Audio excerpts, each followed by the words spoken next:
వాక్యము 19వ తారీఖు 8వ నెల 2026వ సంవత్సరం.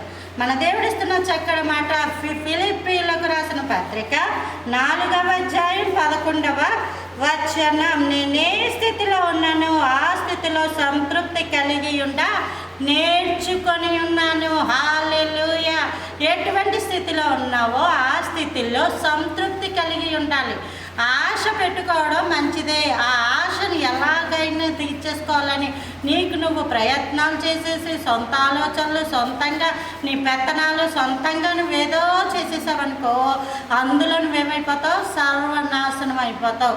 దేవుడు ఇచ్చే వరకు, దేవుడు నీ ఆశ తీర్చే వరకు, దేవుడు నీ బ్రతుకును మార్చే వరకు, దేవుడే నీ కన్నిటిని తీర్చే వరకు సంతృప్తి కలిగి ఉండు. అయినప్పటికీ ఇక్కడ ఉండమన్నాడు కాబట్టి ఇక్కడ ఉండు. ఒకవేళ దేవుడు నిన్ను ఇక్కడ నుంచి వేరొక స్థానానికి, ఉన్నతమైన స్థానానికి, ఉన్నతమైన జీవితంలోకి దేవుడే నిన్ను తీసుకుని వెళ్తాడు అని చెప్పాడు అనుకో, దేవుడి మీద ఆశ పెట్టుకో. అంతేగా నాకు ఇదొద్దు నేను ఇక్కడ ఉండను కాదు. ఏలియా అంత గొప్ప దైవజనుడే ఆ కెరీతు వాగు దగ్గరికి వెళ్ళు అంటే అక్కడికి వెళ్ళేవాడు. కాకులు వచ్చి నీకు ఆహారం పెడతాయంటే అది తినడానికి అలవాటు పడ్డాడు. కొన్నాళ్ళకి ఇది కాదు, నువ్వు సారేపతు అనే గ్రామానికి వెళ్ళు, అక్కడ ఒక విధవరాలు ఉంటుందంటే అక్కడికి వెళ్ళేవాడు. నేను వెళ్ళను, ఇక్కడే ఉంటాను, నాకు మంచి కావాలి అవి కావాలి ఏమల్లా.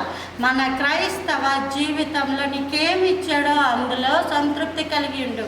ఒకవేళ నీకేమన్నా దేవుడు ఇస్తానన్నాడు అనుకో, దాని గురించి అడుగు. దేవుడు ఇస్తాడు సమయానుకూలంగా, సమయోచితముగా.